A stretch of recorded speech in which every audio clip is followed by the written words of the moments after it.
Anyway, with my Sunday sermon with a real priest, as most of you guys know, you can look up at the top there and see that my last name is Priest. So this is a real priest bringing you this Sunday sermon. So I'm going to start trying to do this consistently on Sundays.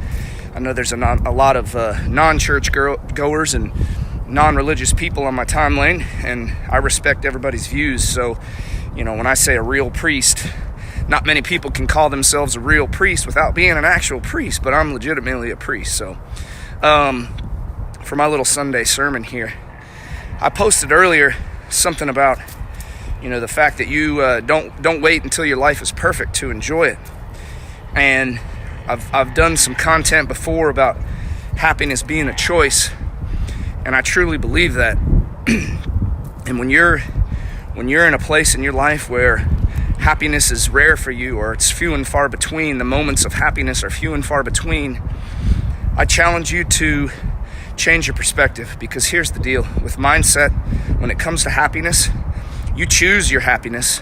And if you don't believe that, I'm going to tell you why and how. Because here's the catch, man. In order to be happy, you need to choose to be happy, but you also have to surround yourself with happiness. That means getting rid of dead weight. That means getting rid of the negativity in your life. That means maybe losing some friends. That means staying away from certain family members. That means unfollowing or blocking certain people on social media. That means eliminating all the negative aspects of your life. If you're someone who watches news all the time, and 90% of the news is depressing, you might want to consider rewatching the news and maybe turn that off next time. Happiness is a choice, and it all depends on your perspective and the things that you do to surround yourself with happiness. Because here's the deal. It doesn't matter what area of your life you're struggling in. Many of us are faced with challenges on a daily basis. A lot of us are going through much worse things than others. And really, when I talk about happiness, if you're going through a depressing time, which I realize the holidays for a lot of people can be a quite the depressing time. So when you change your mindset and you change your perspective and you own it and you say, I'm going to choose to be happy moving forward, that then puts the responsibility on your shoulders to make sure that happens, to follow through with that. Because it's going to be up to you to get rid of the negative people in your life. And until you do so, they're going to continue to drag you down. I've had to do so in my own life, and I challenge you to do the same. It's going to hurt at first, but it's going to feel really, really good later on down the road when you don't have those people in your life anymore, and you don't have to look back and say, you know what? I'm so glad I got rid of those people in my life, because life is too short for you to be bogged down by negativity. And when you're continuously dealing with other people's emotions and other people's negativity, so especially on your Facebook feed, your social media timelines, whether you're on Twitter, it doesn't matter where you are. If you're always reading the negative stuff, the news, our world is full of hate. Our world is full of negativity. And if you can choose to eliminate that from your life, and I'll just relate it to my own life. I stopped watching TV a few months ago.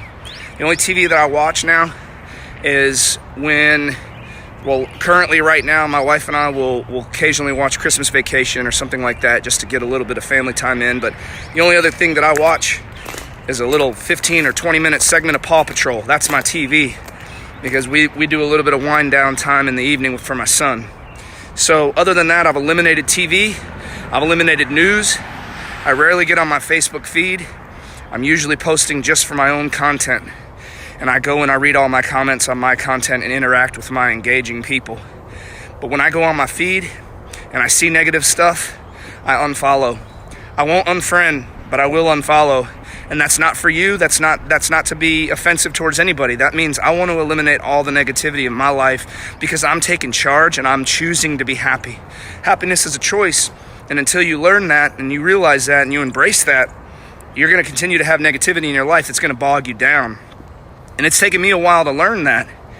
But as I've started to go through some of my own personal growth, and I've really started to take in why I've been in dark places in my life before, it was really just because I've surrounded myself with negativity. And as I've started to go step by step throughout my life and start trying to eliminate all that, it really has helped tremendously. And I'll tie that into a little bit on health too. So if you're in a dark spot now, and a lot of that is because your health, Choosing to be happy means choosing to start taking better care of yourself, choosing to do the little things that will equal a lot tomorrow.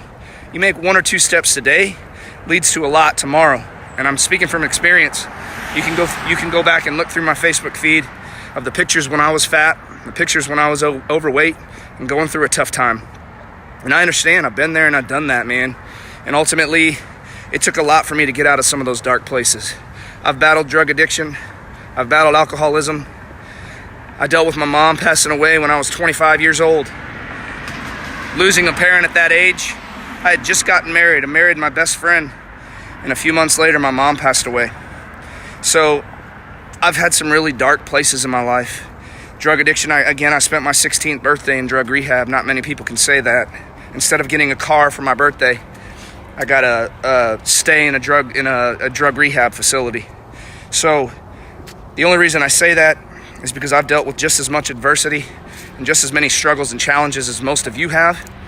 Don't let the picture that people paint on social media fool you, because everybody's going through some shit.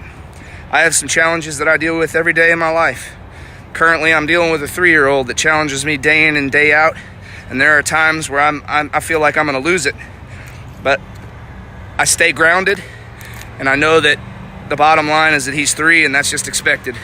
So I really wanted to just touch on this a little bit, just for the bottom line, that I truly believe that happiness is a choice. And if you can choose to be happy, and you can choose to surround yourself with positivity, and you choose to do the things in your life that you know you need to do to take you to the next level, if that comes to health and wellness, and you know you need to lose a little bit of weight, I challenge you to start working on it now. Sorry, we got a little leaf blower going on over here. I challenge you to start doing that now, because the sooner you start making changes, and the sooner you own that and embrace the struggle. That's what it's about. It's embracing the struggle. If it's a health issue, embrace the struggle, step up to the plate and hit a damn home run. If it's a relationship, if it's somebody that you need to get out of your life, start the process now. If you've got negative friends that all they want to do is reminisce on the old times when you guys used to get drunk and cause trouble, that's doing nothing for your personal growth. Is it fun for the time that you do, for the couple hours that you spend with them? Sure, but what did it do for your life? It did nothing for you. So I challenge you to start getting rid of the dead weight. I challenge you to level up in your health. I challenge you to do everything that you need to do to create the happiness that you want, because it's on your shoulders, man. And I've done it in my own life. I've been through the struggles. I try to embrace my struggles every day. I'm not saying I'm perfect, and I'm not saying I'm anywhere near perfect. But I've learned that happiness is my choice, and if I'm going to be happy, I'm the one who has to own it. I'm the one who has to step up and hit a home run. Because if I continue to let the negativity pull me down, I'm not going to get to where I want to be, and neither will you. So, and that's every area of your life. If you've got relationships right now that need to be patched, and you value those relationships, start working on it. Don't put it off. Make that phone call today. Tell that person, let's get this shit straightened out, or let's separate. Let's go our separate ways. Because the sooner that you do, the sooner that you're going to realize that happiness is your choice. So many people deal with a lot of depressing issues around the holidays, and I completely understand that. And it typically has to do with old memories. You know, for me, with losing my mom when I was 25, those kind of memories bring some depression. The holidays are a time where a lot of people realize how much money they really don't have, because you get caught up into spending money on all these Christmas gifts, and you realize you're in a bind, and that you're really not as well off as you thought as you once thought you might be. So I understand depression is big during the holidays, but I'm telling you right now, if you start getting rid of some of the dead weight, you start owning it, you start embracing the challenges, embracing the struggles, and get to where you need to be. Start taking the steps today to get to where you need to be. Put those little puzzle pieces in place to create that beautiful 1,000-piece puzzle that you know your life can become. You're going to get there a lot sooner. But the longer you wait, the longer you're going to continue with the struggles, the challenges, and the daily negativity that surrounds your life. And you're never going to get to where you want to be until you start taking the steps that you need to make that happen. So that's my Sunday sermon with a real priest.